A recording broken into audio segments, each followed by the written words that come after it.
Hello guys, അപ്പോൾ ഇന്നത്തെ video എന്ന് വെച്ച് കഴിഞ്ഞാൽ ചക്ക വേവിക്കുന്നതാണ്. അപ്പോൾ ഇപ്പോൾ സീസൺ എന്ന് വെച്ച് കഴിഞ്ഞാൽ ഫുള്ള് ചക്കയുടെയാണ്. അപ്പോൾ നമ്മുടെ പ്ലാവിൽ ചക്ക ഉണ്ടായിട്ടുണ്ട് ഈ വർഷം. അതുകൊണ്ട് തന്നെ വീട്ടിൽ ഫുള്ള് ചക്കയായിരിക്കും. ചക്ക കൊണ്ടുള്ള പല പല വെറൈറ്റി സാധനങ്ങൾ. ഈ ഒരു വീഡിയോ അപ്ലോഡ് ആക്കാൻ വേറൊരു കാരണം കൂടെ ഉണ്ട് കേട്ടോ. ഞാൻ ഹോസ്റ്റലിൽ വെച്ച് അവരുടെ അടുത്ത് തന്നെ പറയും എനിക്ക് ചക്ക വെച്ചത് കഴിക്കാൻ ഭയങ്കര ഇഷ്ടമാണ്, ഇങ്ങനെയൊക്കെയാണ് ഉണ്ടാക്കുന്നതൊക്കെ പറയുമ്പോഴത്തേക്കിന് അനീനെ മാത്രമേ ഇങ്ങനെ കുന്തം വിഴുങ്ങിയ പോലെ ഇരിക്കുമായിരുന്നു.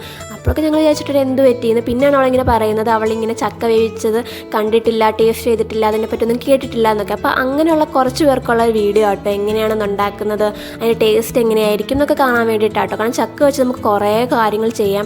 അതിൻ്റെ ഓരോ വീഡിയോ ഞാൻ എന്തായാലും ഡേ ബൈ ഡേ ആയിട്ട് എല്ലാവരും ആ വീഡിയോകൾക്ക് വേണ്ടി വെയിറ്റ് ചെയ്യുക. ഞാൻ എന്തായാലും ഉടനെ തന്നെ അപ്ലോഡ് ചെയ്യുന്നതായിരിക്കും.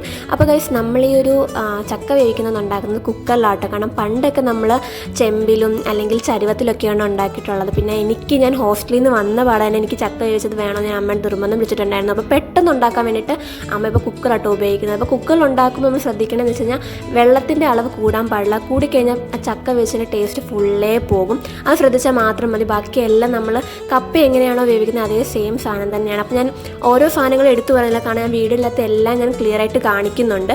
പിന്നെ എൻ്റെ ഭാഗത്ത് നിന്ന് ഇതിൻ്റെ തെറ്റ് പറ്റിയിട്ട് നിങ്ങളുടെ റെസിപ്പി നമ്മുടെ ചക്ക വെച്ചത് അതായിട്ടുണ്ട്. അതിൻ്റെ കൂടെ മീൻ കറി. അപ്പോൾ പ്രവാസികളോട് ഞാൻ ക്ഷമ ചോദിച്ചുകൊണ്ട് വീഡിയോ നിർത്തുന്നു. ബൈ.